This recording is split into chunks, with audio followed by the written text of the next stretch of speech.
falar sobre isso, vou começar mexendo um pouquinho, talvez num dos textos que acaba levantando a discussão, que é o que aparece no começo da Bíblia, em Gênesis capítulo 1. Afinal de contas, talvez a discussão começa pela questão da criação, e eu gostaria de começar mencionando bastante aquilo que a gente observa na própria Escritura, que Deus é fonte de toda verdade.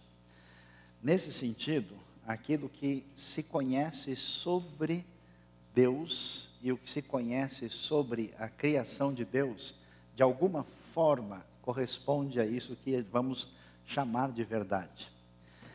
E nós temos, portanto, a realidade de que Deus comunica sobre o universo e sobre si mesmo por meio de tudo que existe, por meio daquilo que na Bíblia a gente vai reconhecer como criação, muito celebrado, especialmente nos Salmos.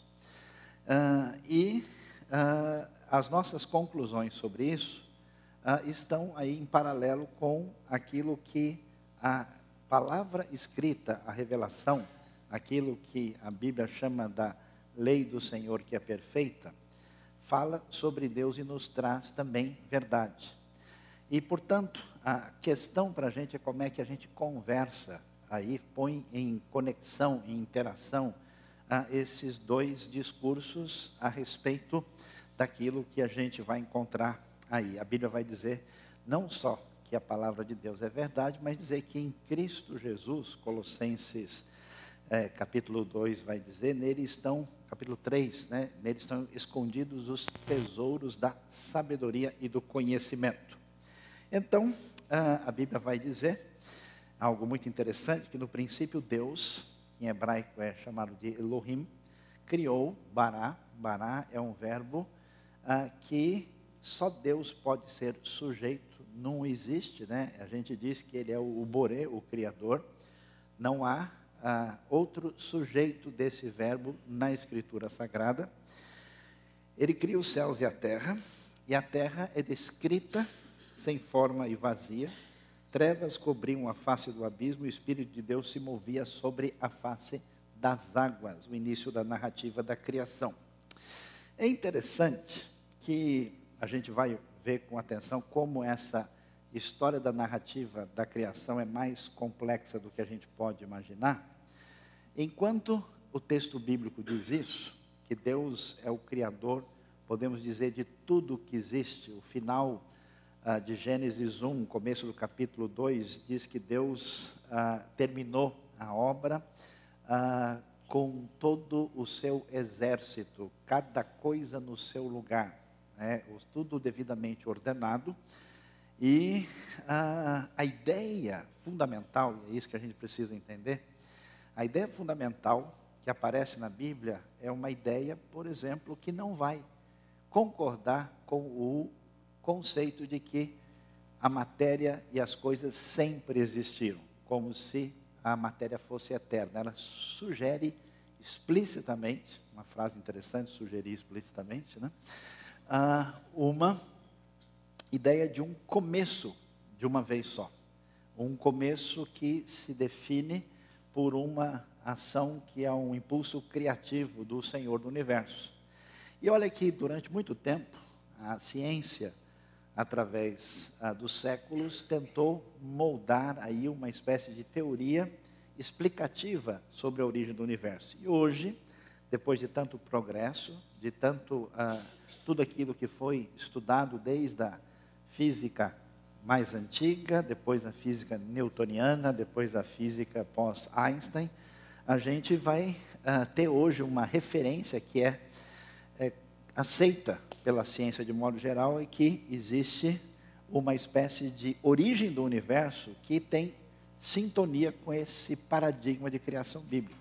A teoria mais aceita é chamada do Big Bang, né, que o universo é resultado de uma grande explosão, que a sugestão dos estudiosos que foi algo em torno de 12 a 15 bilhões de anos atrás, e a partir desse início, né, o universo começa a sua expansão, dando origem a tudo aquilo que nós temos ideia hoje.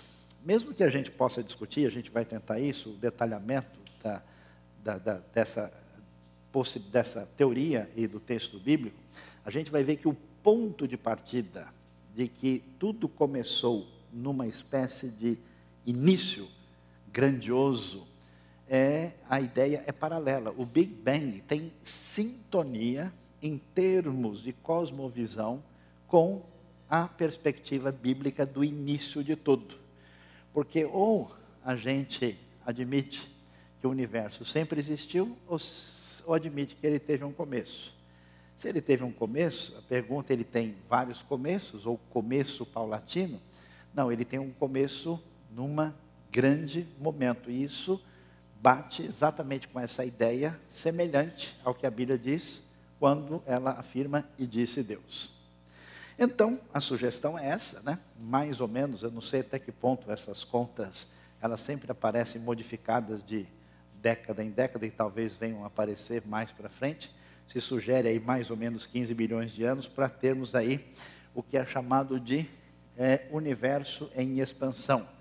Há uma discussão aí, depois os estudiosos cientistas vão dizer se o Big Bang será acompanhado de um Big Crunch ou alguma coisa assim, mas essa questão é interessante. Por isso, do ponto de vista da avaliação daquilo que é predominante na ciência hoje, basicamente se diz que, além do Big Bang, mais ou menos entre 4 e 5 bilhões de anos atrás, nós temos a formação do planeta Terra.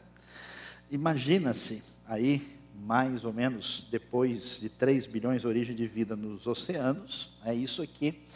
A modelo de avaliação científica que nós temos hoje nos diz, os primeiros vertebrados teriam surgido aí há 500 milhões de anos atrás, os dinossauros assim ditos, cerca de 200 milhões de anos, teriam sido extintos há 60 milhões de anos, e aí existe a sugestão aí dos chamados hominídeos e humanos que estariam na Terra, os hominídeos, pelo menos alguns, assim dizem, alguns milhões de anos, e o ser humano, como nós o conhecemos de fato, nós temos uma realidade civilizatória que não passa de 20 mil anos. Nós não temos nada além disso que pode ser percebido. Então, quando a gente escuta isso e ouve isso, é importante entender que, além de tentar conversar entre o discurso que nós temos sobre a nossa leitura da Bíblia, aquilo que muitas vezes a gente chama de teologia,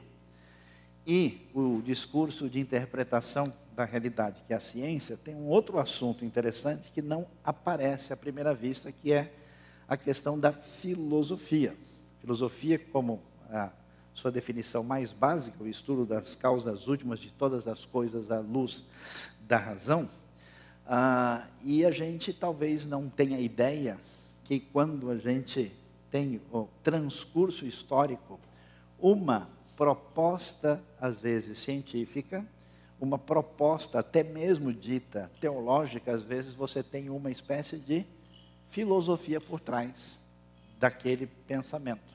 Explicando melhor, por exemplo, no século XIX, no pensamento europeu, houve um deslocamento. Na Idade Média, as pessoas estavam preocupadas em achar a essência das coisas, a buscar a verdade, a partir de um paradigma aristotélico, que se definiu com mais clareza no pensamento de Tomás de Aquino, no final da Idade Média, e quando termina esse momento, eles cansam de discutir metafísica e começam a discutir o conhecimento. Como é que as ideias que estão na nossa cabeça são confiáveis, se elas realmente interpretam a realidade ou não.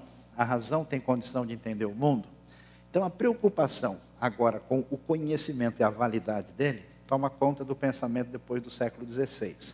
Aí, quando o pessoal já cansou, igual o Renato cansou no louvor, eles mudam o foco e dizem, não, olha, a questão mais importante é o transcurso da história. É como as coisas ocorrem no eixo do tempo. E aí eles começam a dizer o seguinte, não, o tempo tem um transcurso lógico, que caminha numa sequência que tem sentido, através de uma movimentação dialética. E a coisa sempre está indo de bem a melhor. Nós estamos num fluxo evolutivo. Nós estamos indo para uma dimensão superior. Por isso que tem uma bandeira, não sei se vocês já viram em algum lugar, escrita ordem e progresso. Vocês já viram isso em algum lugar? Né?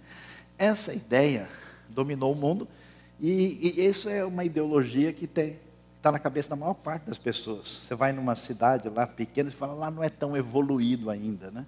A ideia é de que a evolução é um processo, uma espécie de PA ou PG de razão, não sei como é que é mesmo, a N é igual a 1 vezes que N menos 1, é isso mesmo? Depois a gente faz uma oração forte.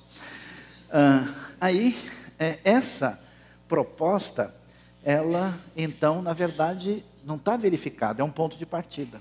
Então, é muita coisa que a gente chama de teologia e muita coisa que a gente chama de ciência, na verdade, tem uma espécie de motor dirigindo o pensamento.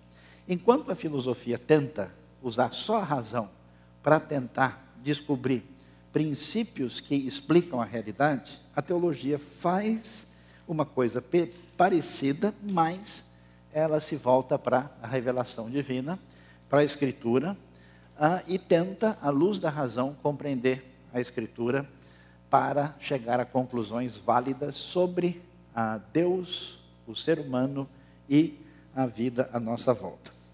E aqui é interessante observar, a filosofia é reflexão a partir da razão para entender o mundo.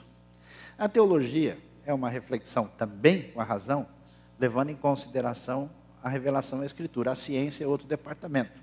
A coisa pode ser longa, porque nós temos ciências muito variadas, né? Desde a ciência na área da literatura, a ciência na área do direito, a ciência na microbiologia, a ciência como matemática, mas de modo geral, a ciência trabalha com essa ideia que a gente pode conferir aí, em que você pode, de fato, objetivamente, especialmente na ciência no seu nível experimental, né, se dá para enxergar lá bem, observação, hipótese, experimento, até chegar à conclusão de que nós temos uma lei.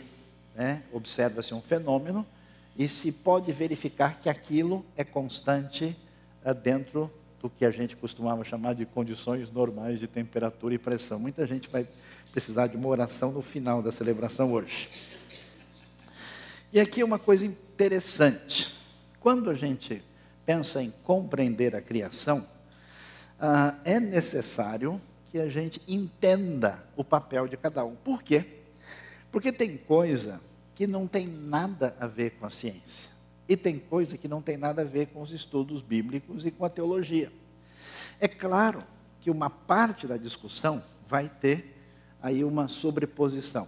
Uma parte da discussão vai envolver o mesmo assunto e eles acabam interferindo no outro. Mas veja bem, por exemplo, algumas pessoas me perguntam, então, a arqueologia já provou a existência de Deus? Deus não está enterrado em nenhum lugar da terra de Israel ou de algum lugar do mundo. Ninguém vai achar, né, a unha de Deus em algum lugar lá, falou, está aqui, encontramos. Por quê? Porque a ideia de Deus e certos conceitos teológicos estão fora da possibilidade do que a gente pode chamar de verificação científica. Isso é interessante, porque quando você vai discutir e vai falar sobre argumentos em favor da existência de Deus, ou argumentos que têm a ver com a realidade de Deus, esses argumentos são basicamente lógico-filosóficos ou teológicos. Em muitas questões científicas, você não tem como botar Deus no laboratório e falar, quer ver como ele funciona? Olha aqui, a lei. Não é passível desse tipo de análise. E a mesma coisa acontece quando a gente pensa naquilo que a gente pode entender pela teologia e pela, por exemplo, filosofia, e que não tem sentido você incluir a ciência, assim como coisas que a ciência faz, não tem condições de nós entrarmos com elementos, vamos dizer, de natureza teológica. Às vezes você tem uma descoberta arqueológica, você tem um experimento biológico, e isso pode provar alguma coisa até certo ponto. Mas, de modo geral, A ciência faz um experimento que prova algo dentro de um determinado ambiente, numa verdade, digamos, limitada. As verdades experimentais da ciência não trazem explicações completas a respeito da realidade do sentido da vida. Então, o cientista tem um papel, o filósofo tem outro papel, e o estudioso da Bíblia e o teólogo tem outro papel. Quando a gente não entende isso, dá uma confusão danada. As pessoas começam, né, a colocar certas responsabilidades nas costas do outro, e a gente acaba tendo uma confusão muito grande nessa tentativa de compreender. Então vamos lá para ver se a gente consegue entender razoavelmente a questão. Então você tem, conforme a própria Escritura e a boa filosofia, de certa forma, muitas indicações gerais a partir de muito que a ciência tem descoberto, né? Por exemplo, a ciência tem percebido que existe uma teleologia na criação. É uma coisa de louco. Eu estava vendo a história de um pássaro que nasce na Califórnia e depois ele vai para o Havaí e retorna, e se ele perde a viagem, a sua espécie desaparece. E ele nunca foi para o Havaí antes, mas ele não erra o caminho. Ele voa 3.000 quilômetros. Como é que isso funciona? Esses aspectos assim fascinantes da criação, tão celebrados, por exemplo, no Salmo 104, são interessantes e apontam para certas referências que têm sintonia com a linguagem bíblica e até filosófica a respeito de Deus. Então, o que acontece? Como nós temos a criação à nossa disposição, e através dos sentidos e da razão a gente pode avaliar, a gente faz o que? Uma leitura da criação. Essa leitura pode ser de ordem filosófica, ou essa leitura pode ser científica. E essa leitura sempre vai ser o quê? Uma leitura. Só Deus tem o discurso perfeito e completo a respeito de qualquer coisa. Tudo que você falar foi você que falou. Amém, irmãos? Quem foi abençoado, né? Toda nossa compreensão, ainda que a gente possa validar e entender, ela tem os seus limites. Todo mundo, por exemplo, sempre entendeu que a física, do jeito que Newton elaborou, ela era, vamos dizer, a última bolacha do pacote. Depois vem alguém e diz, espera aí, não, esse modelo faz sentido, mas aqui, se a gente amplia os horizontes, esse modelo já não serve para uma outra referência, porque nós temos outros fatores que não estavam incluídos na análise, na avaliação. Quando nós temos as Escrituras, de novo, as Escrituras nos revelam Deus.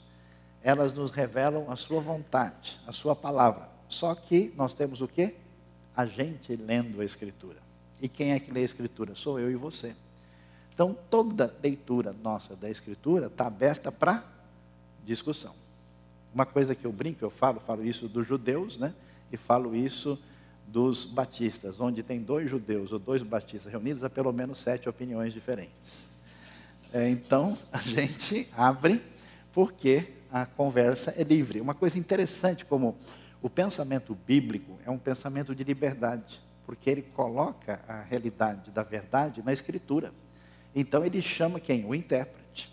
Toda pessoa que diz, não, fulano vai interpretar para mim, ele é uma espécie de preguiçoso de Cristo, né, que se afasta da sua responsabilidade, ele não entendeu ainda que se Deus quisesse nos dar uma referência de alguém que dissesse a verdade para o que a gente deve fazer ou pensar, ele não teria dado um livro, teria dado um comandante na sua vida. E ele nos deu a Escritura, por isso que o pensamento judaico e protestante é tão prolífico na produção de ciência, da produção de reflexão e de uma série de coisas que mudaram a história da civilização. É uma efervescência positiva que nos permite caminhar na direção de um aperfeiçoamento, de uma amplitude da nossa realidade. Então, o que acontece? Entre a criação e a Escritura, não tem problema. Você nunca vê, né, a terra, os bugios, os elefantes, as borboletas, os camarões brigando com a Bíblia ou tendo qualquer conflito. O problema são o quê? As leituras. Quando a gente pega e faz a nossa teologia, ou a nossa hermenêutica, e ela conversa com um tipo de ciência de uma certa época, um tipo de filosofia de uma certa época, aí a gente tem o que é chamado de conflito entre Bíblia e ciência. O interessante é que aquilo que se tinha entendido sobre a Bíblia foi muitas vezes realinhado, repensado e melhor compreendido, e o que se entendia de ciência, o pessoal também virou a página e falou, peraí, não é bem assim. E, portanto, a nossa responsabilidade de estudo permanece para a gente pensar sobre o assunto. Olha que coisa interessante, você conhece bem o que a Bíblia diz. Do princípio, Deus criou os céus e a terra. Essa frase, eu não vou entrar em detalhes aqui, eu tenho a impressão que ela é uma frase que aparece como um título geral sobre todo o texto da criação. E a próxima frase começa dando início ao que vem na sequência. É como se ela dissesse assim, bom, acontece que a terra era sem forma e vazia, e o Espírito de Deus, na sua ação criativa, estava pairando ali sobre a superfície, a face do abismo, e aí disse Deus, e pela palavra divina começa o processo de criação. E a gente sabe, tem dia 1, 2, 3, 4, 5, 6, existe uma coisa interessante, tarde e manhã, não é manhã e tarde, está invertido. E existe o último momento, que é coroamento da criação, que é o Shabat, que é o sábado, que é o sétimo dia, onde Deus cessa a sua ação criativa. Né? Deus descansou e falou, nossa, não aguentava mais. A ideia não é essa, né? Que Deus não aguentava mais um dia, precisava pedir folga, né? Então, ele então cessa a atividade criativa e nós temos a maneira como o texto apresenta. Como foi que as duas conversas entre quem leu a Bíblia e quem leu e quem tentou ler a criação, o que eles tentaram fazer? Olha que coisa interessante. A primeira sugestão foi essa. A teoria do dia era, que até certo ponto hoje já era.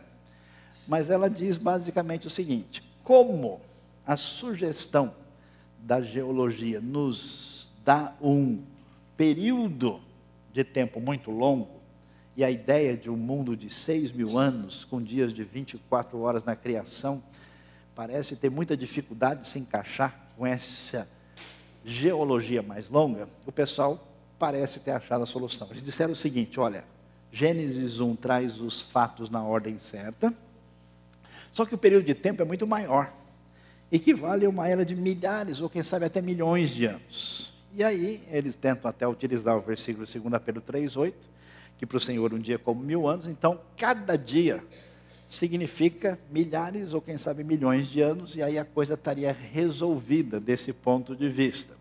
O grande problema é que essa teoria tem algumas dificuldades. Apesar dela tentar sugerir que 6 dias poderiam valer essa quantidade enorme de tempo, o universo teria começado como Big Bang, que seria a criação da luz, quando Deus diz haja luz, e com a expansão dos espaços, outros fatos tiveram sequência.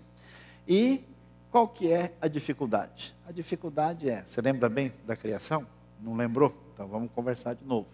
No terceiro dia surgem as plantas. No quarto dia surge o sol. Imagine as plantas esperando 1 milhão de anos para o sol aparecer. Seria interessante, só tinha musgo na terra quando o sol chegou, né?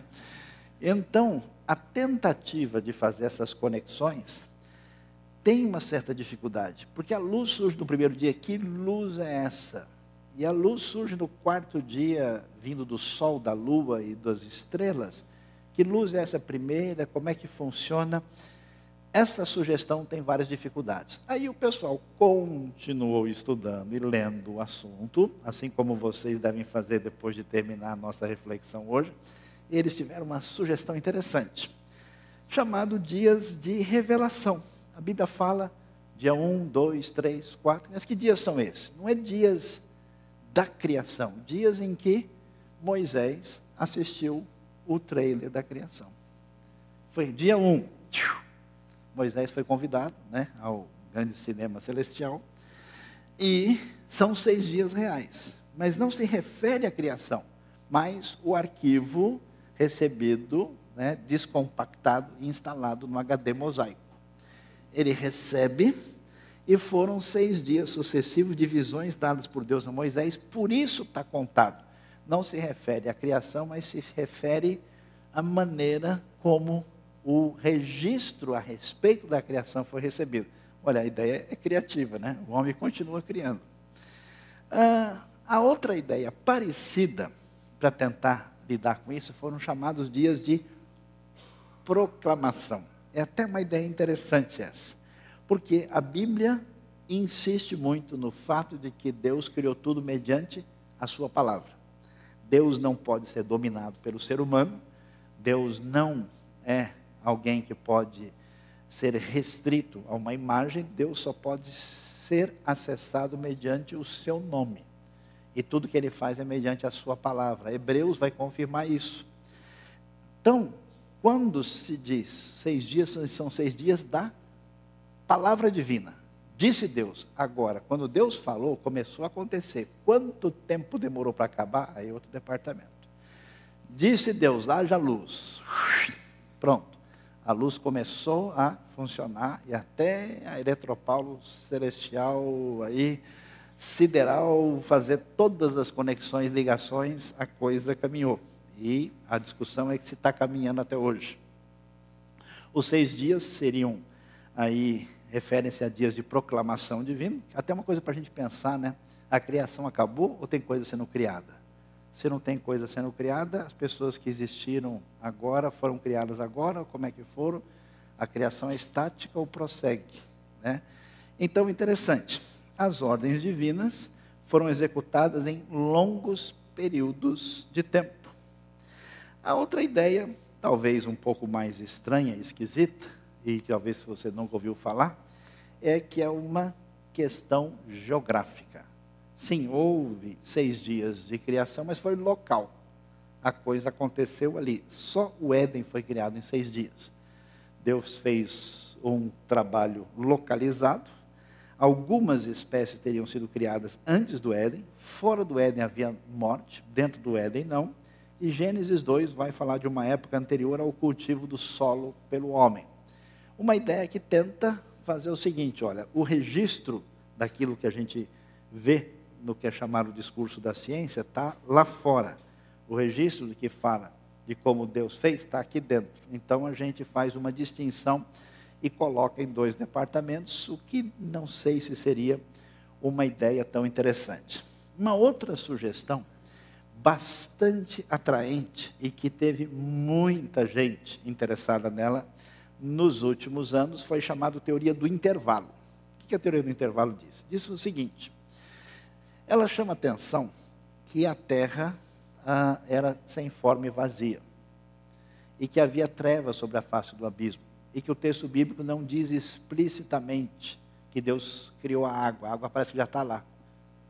O Espírito de Deus pairava sobre a face das águas, não se menciona, só mais adiante que fala da separação das águas. Então, por causa disso, o pessoal fez a seguinte sugestão. Na verdade, Deus criou tudo, no começo, no princípio, Deus criou os céus e a terra, criação completa. Mas, em vez de a terra ser sem forma e vazia, eles fizeram uma releitura do texto original hebraico e disseram, a terra, porém, tornou-se ou ficou sem forma e vazia. E se ela tornou-se ou ficou sem forma e vazia, a ideia é que ela ficou caótica. Tentam associar isso a alguns mitos da Babilônia antiga. E aí eles dizem, nesse período aconteceu a queda de Satanás, nesse período aconteceu um monte de coisas, que foi um período longo, que permite a gente ter essa longevidade geológica disponível nos registros pesquisados, e que quando Gênesis 1, 2 vai falar de como é a criação em 6 dias, na verdade, em vez de ser a criação, é uma recriação. É um reordenamento de uma criação original que foi bagunçada pela entrada do mal no universo. Aí eles dizem que, nesse período, a Terra teriam existido lá atrás os chamados dinossauros, apesar de que, às vezes, quando a gente vê alguns andando na rua por aí, né? Os diversos organismos fósseis encontrados, animais perecem, Deus faz essa recriação e a queda de Satanás se encaixa aí.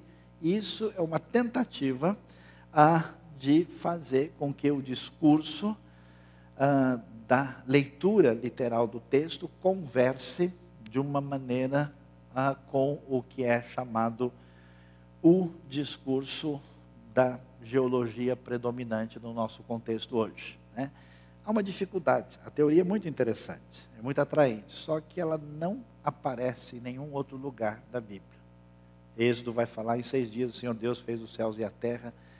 Não existe esse conceito, não aparece. Se isso é tão claro e predominante, era razoável imaginar que em algum outro lugar da Bíblia esse tipo de ideia fosse aventada. Apesar de ser tão interessante, ela tem as suas dificuldades. A outra ideia, ela acaba dizendo, olha, de fato a gente precisa dar o braço a torcer. Ela vai entender que a evolução, que a princípio é um conceito filosófico pertinente à filosofia do século XIX, que ela de fato se tornou uma realidade. Aí se discute em que medida os organismos mudam, não mudam, em que proporção, se existe salto, se não existe, é uma série de discussão, mas se admite a evolução.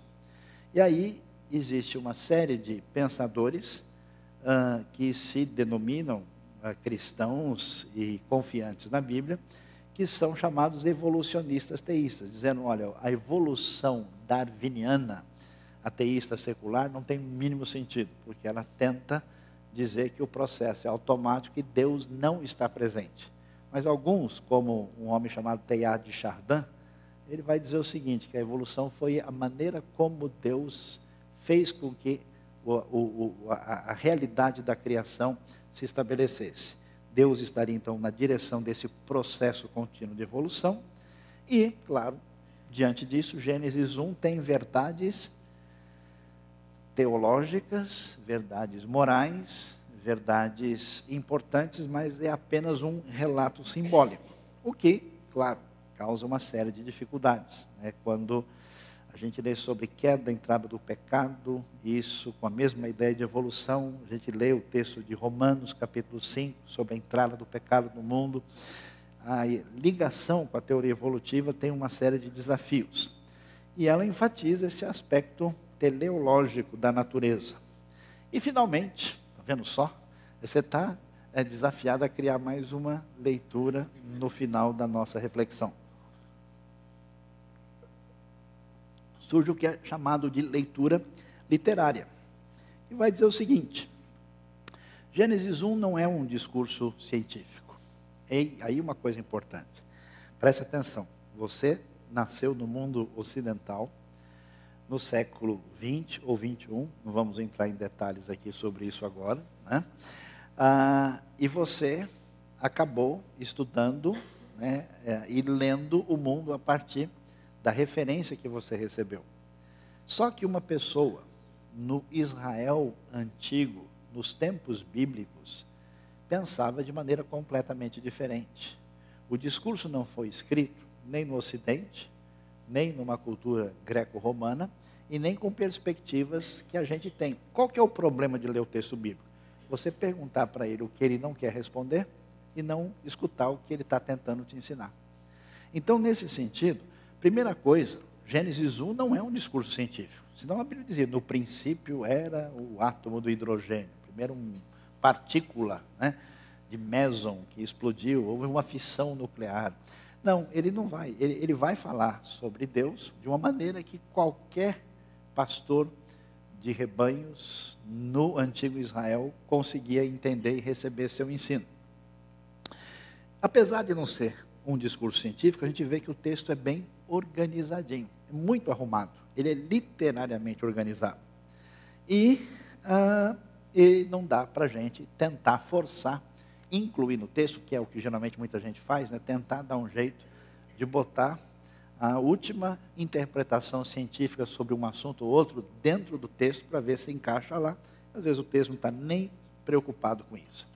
E a nossa sugestão é que a possibilidade mais razoável, aí cada um depois pode pensar, discutir, fazer grupos, ler livros sobre o assunto, é que a hipótese literária talvez tenha muita coisa a nos dizer. Por quê? Porque Gênesis aparece, né, nessa narrativa, fazendo uma afirmação teológica sobre Deus e sobre o Deus Criador, e diz que a terra é sem forma e vazia. Se ela é sem forma e vazia, o que precisa ser feito? Dar forma e preencher. Por isso, a organização dessas frases criativas, disse Deus, assim por diante, vão se definir de uma maneira, com alguns ajustes aí em relação à nossa expectativa, talvez de uma similaridade perfeita, entre a terra sem forma que precisa receber forma e a terra vazia que precisa ser preenchida. Portanto, o que nós vamos ter? Deixa eu ver se eu... Isso, vou mostrar primeiro, depois eu volto lá. Nós temos uma coisa interessante. No início do primeiro dia, a ênfase é luz separando de trevas. A luz surge. Interessante que no quarto dia aparece o quê? Sol, lua e estrelas. Ou seja, no primeiro dia, você tem luz. No quarto dia, você tem o preenchimento. A forma aparece no primeiro, e no paralelo do primeiro quarto, você tem o preenchimento. Ou seja, a narrativa, ela é literariamente organizada, e atenção, ela não tem interesse de dar detalhes que nós temos como questionamento do cientificismo dos nossos dias, com a nossa visão matemática, e por isso que a pessoa vai estranhar, porque que Deus fala primeiro sobre a tarde, depois a manhã. Se for para seguir uma ordem conforme a nossa lógica, não seria assim. No segundo dia, os céus aparecem aí, dividindo águas que estão em cima e águas que estão embaixo. Aparece o firmamento que é chamado de raquia. As águas que tem embaixo costumam ter os bichos da água, que são os peixes e tudo que habita lá. E as águas que estão lá em cima, e de vez em quando você vê elas descerem aqui em São Paulo e causar uma série de problemas, você tem todo bicho que voa, que são as aves e todos os animais alados. No dia 3, surge a separação de mares da terra, e abaixar a terra seca. E o que surge? Animais e homens. Então você percebe que, apesar da gente poder discutir o assunto, o que nós temos é um quadro literário montado direitinho, mostrando para a gente algumas coisas importantes, que Deus criou tudo de forma ordenada, que nada tem origem fora da criação de Deus, e, portanto, Gênesis tem mais intenção de explicar por que o universo e o ser humano foi criado, do que nos explicar como ele foi criado. Isso, com certeza, é departamento da ciência. A ciência pode estudar para saber como é que foram os processos exatos. O que eu quero dizer com isso, que a leitura mais sóbria do texto vai mostrar para a gente que grande parte da briga e da discussão entre os dois, no fundo, não faz muito sentido. Portanto, é importante observar algumas coisas, que a linguagem de Gênesis é fenomenológica, ela discute, mostra as coisas como elas aparecem perante os nossos olhos. Ela não é uma linguagem filosófica ou científica. Ela é complexa. Existe uma realidade histórica? Existe. Mas, por exemplo, você lê a história de Adão e Eva. Como é que a gente consegue detalhar em que medida tudo que a Bíblia fala sobre Adão e Eva é mais literal ou mais simbólico? A gente não sabe. O que o texto diz? Com o suor do teu rosto comerás o teu pão. Você põe o pão aqui, deixa cair o suor e come. É isso que o texto está dizendo? Seguramente não. O texto tem o núcleo histórico, o texto tem poesia. Eu estava lendo um artigo recente sobre a questão literária de Gênesis de 1 a 3, e sempre o pessoal tentava dizer, olha, o que tem em Israel parece que tem no Egito, o que tem em Israel parece que tem na Babilônia. E alguns estudos recentes, corretamente, estão dizendo para a gente o seguinte: o que tem em Israel é único. Não tem nada exatamente desse jeito. De alguma maneira, tem uma sintonia com a realidade à sua volta, mas é um gênero particular, próprio. É interessante tentar escutar o que o texto quer dizer. a leitura contextual. Por que é que o texto está sendo escrito? Para dizer para o mundo antigo que os deuses pagãos são falsos, que os muitos deuses não são verdade. Versículo 14 vai dizer que Shamash, o deus Sol da Babilônia, que o sol e a lua que eram adorados são chamados de luminares. Como quem diz assim, aquilo que você chama de Deus não passa de uma luz muito grande ou um pouco menor. Existe um desencantamento, uma espécie de demitologização do paganismo, porque esse é o objetivo do texto. Não responde a questões que não são o seu foco. Então a pergunta para a gente, quando é que foi criado, pastor Saião, o universo? Não tenho a mínima ideia. Quando é que exatamente surgiu a Terra? Também não sei.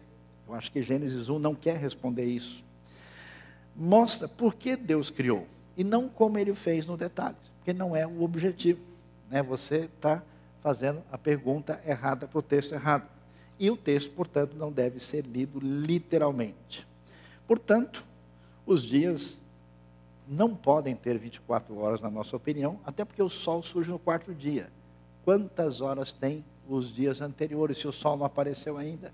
Se a gente quiser ser ultra literal. Os 6 dias são um dia só em Gênesis 2:4, quando o texto diz literalmente, no dia em que foram criados. Se a gente for excessivamente literal no 1, em 2:4 fala que foi num dia também. A tarde começa antes da manhã, que tem foco literário e também de ordem cultica. Em Gênesis, a cronologia tem papel secundário. Aparecem 2 criações do homem, aparecem repetições, aparecem inversões, porque o propósito de Gênesis é principalmente didático e não cronológico, como a gente imagina. A pessoa começa a ler, Eu me lembro que eu estava tentando falar de Jesus para uma pessoa, ela ficou muito chateada, falou, você me deu o evangelho aqui, está escrito segundo Mateus, eu quero o primeiro. Por quê? Por que segundo? Eu falei, não, deixa eu explicar, segundo é de acordo, é porque eu já li um, agora eu estou lendo um outro, é tudo parecido. Eu falei, então, uma coisa importante para a gente não esquecer, quando conta uma história, é recontá-la e realinhá-la no nosso pensamento. Então, na Bíblia você vai encontrar, por exemplo, várias narrativas parecidas, não porque houve um erro, mas porque é importante relembrar. Você tem um livro chamado Êxodo, você tem um outro chamado Deuteronômio. Não põe o nome de ninguém com esse livro, hein? Deuteronômio chama-se, na nossa tradição, segunda lei. Por que repetir tudo de novo? Porque isso tem um valor muito especial, porque faz sentido na comunidade dos que adoram a Deus. Então nós temos a separação. Interessante que a criação é sempre mostrada como separação. Olha lá, separou luz das trevas, primeiro dia, separou água de águas, foi o segundo dia. Aí, depois, você tem o terceiro dia, com as águas que aparecem lá. Deus vê que ficou bom. Olha porque a gente não pode ser literal. Olha o que diz o verso 12. A terra fez o quê? Brotar a vegetação. Quem criou a vegetação? Foi a terra. Não. A descrição é fenomenológica. Por que o texto diz isso? Porque o cara olha no deserto, na terra de Israel, não tem nada. Começou a chover e vê que a terra fez brotar um monte de coisa. Mas a terra não cria sozinha, porque Deus é criador. Haja luminares do firmamento para separar o dia da noite. São separados, foi o quarto dia. Encham as águas de seres vivos e voem. E aí se define o quinto dia. E, finalmente, olha que coisa, olha lá, presta atenção, confira comigo no replay. Produza a terra seres vivos. Vai ser literal? Então a terra é que cria os bichos.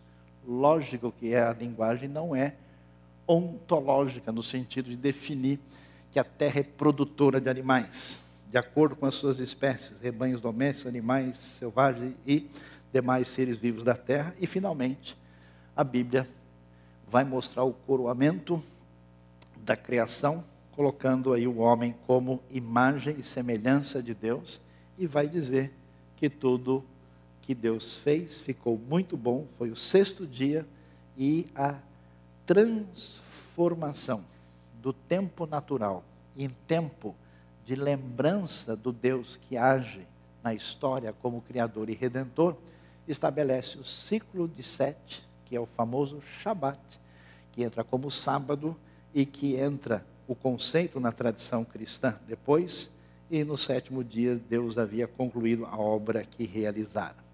Fecha a criação com o foco no ser humano, que é ser ligado ao mundo que está à sua volta, que tem a responsabilidade de ser corregente com Deus e dominar a criação, e ele é feito à imagem e semelhança de Deus, por isso ele tem dignidade diferenciada e ele tem uma responsabilidade perante a criação.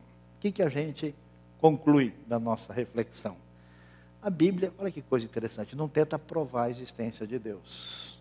Ela não parte do pressuposto que é necessário fazer isso. O pressuposto bíblico, no fundo, todo mundo sabe que ele existe. A pessoa tem que lutar contra esse conceito, porque, de alguma maneira, ele está na própria realidade do ser humano. Deus existe como um Deus único. No Novo Testamento, ele vai ser descrito como um Deus que, de alguma forma, é triuno. Esse Elohim, que não tem princípio nem fim. Deus não precisava criar o mundo, sofria de solidão celestial, não tem o que fazer, precisa achar alguém para conversar. Ele o fez por sua soberana vontade, por sua decisão. Deus cria tudo por meio da sua palavra. Ele cria, e isso é muito valioso. Esse Deus que cria tudo, a Bíblia vai mostrar que tudo foi criado por Deus, e é interessante isso, nada teve origem independente. Isso estabelece uma relação de unidade da criação.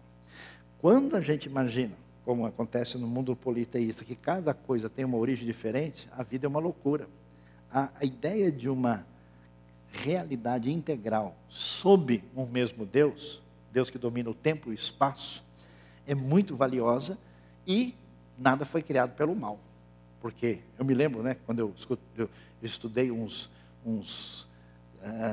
contos folclóricos aí da nossa tradição popular, alguns diziam, esse bicho foi criado por Deus, esse aqui foi criado pelo capeta. Esse aqui é do bem, esse aqui é do mal. Imagina se fosse um negócio desse jeito.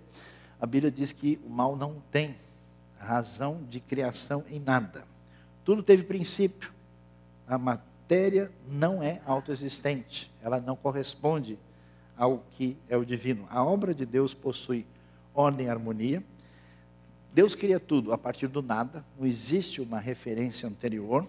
O universo criado mostra a glória e o poder de Deus, e o homem é criado à imagem de Deus e a coroa da criação. A criação é distinta de Deus, porém sempre dependente de Deus na Bíblia. Deus criou o universo para revelar sua glória.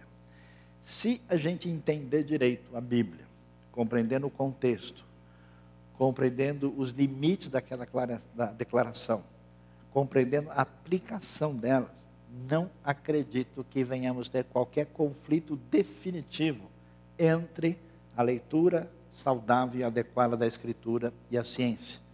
Há uma convivência completamente razoável entre os dois discursos. As teorias seculares, as teorias que têm pontos de partida, que são pontos de partida, às vezes, ideológicos, até teológicos ou filosóficos, que ele parte de um ponto de partida contra a ideia bíblica, ele vai bater lá na frente, que já saiu batendo aqui embaixo. Já é uma outra referência. Então, o que existe, na verdade, é conflito ideológico. O que existe é um conflito de pressupostos. Essas teorias, que, por exemplo, que incluem seguramente o evolucionismo ateu, são incompatíveis com a fé na Bíblia. A gente não dá uma ideia também de que a pessoa pode acreditar em qualquer negócio que no fim ele dá um jeito de juntar com o Salmo 23 e todos viverão felizes para sempre. A coisa não funciona assim. Que Deus abençoe não só o nosso coração, mas o nosso cérebro também, a nossa mente, e que a gente celebre essa criação. Deus viu tudo que tinha feito e tudo havia ficado muito bom. Amém?